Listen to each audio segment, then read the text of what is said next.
नमस्कार किसान साथियों, आप सभी का स्वागत है अपने चैनल राजस्थान फार्मिंग में। किसान भाइयों, आज हम जानेंगे कि डीएपी अच्छा होता है या फिर एनपीके अच्छा होता है। इसका हम फुल कंपैरिजन करेंगे, तो इसलिए वीडियो को लास्ट तक जरूर देखना। तो चलिए वीडियो को शुरू करते हैं। किसान भाइयों, डीएपी बेहतर है या फिर एनपीके बेहतर है, यह जानने के लिए आपको सबसे पहले यह जानना होगा कि डीएपी में कौन से तत्व पाए जाते हैं और एनपीके में कौन से तत्व पाए जाते हैं। जब तक आप इन बातों के बारे में नहीं जानोगे, जब तक आपको यह समझ में नहीं आएगा और आप यह डिसाइड नहीं कर पाएंगे कि कब कौन सी खाद छोड़ना है और हमारे लिए कौन सी खाद बेस्ट है यानी बेहतर है। क्योंकि ज्यादातर किसान भाइयों की यह शिकायत रहती है कि जब हम डीएपी का उपयोग करते हैं तो हमें अच्छा रिजल्ट मिलता है, वहीं जब हम एनपीके का उपयोग करते हैं तो हमें अच्छा रिजल्ट नहीं मिलता है, यानी कि पूरी तरीके से कार्य नहीं करता है जितना कि डीएपी करता है। तो ऐसा क्यों होता है, इसके बारे में भी जानने को मिलेगा। किसान भाइयों, सबसे पहले हम जान लेते हैं कि डीएपी में क्या क्या होता है। किसान भाइयों, अगर आपने डीएपी के कट्टे के ऊपर गौर किया होगा तो वहां पर लिखा होता है 1846। इसका मतलब यह है कि 18% नाइट्रोजन और 46% फास्फोरस है डीएपी के अंदर। वहीं अगर हम बात करें एनपीके की तो इसमें बहुत सी कैटेगरी आती है, जैसे कि 12 32 16, 10 26 26, 20 20 0 13। अब मान लीजिए हमें 20 20 0 13 खरीदना है। किसान साथियों, मिसाल के तौर पर हम 20 20 0 13 को ले लेते हैं, तो 20 20 0 13 में नाइट्रोजन 20% पर होती है, फास्फोरस 20% पर होता है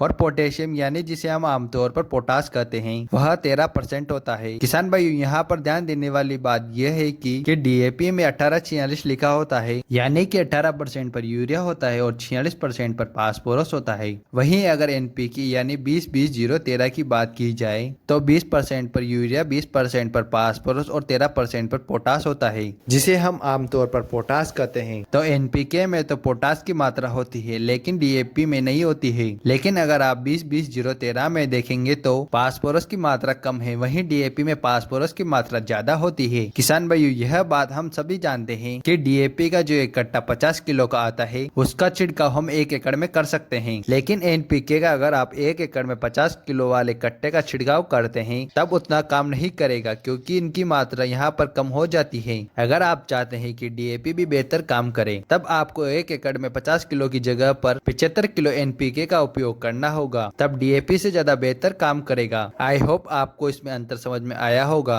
और किस कंडीशन में कौन सी खाद कब छोड़नी है यह भी आपको समझ में आया होगा। फिर मिलते हैं अगली वीडियो में। जय जवान जय किसान।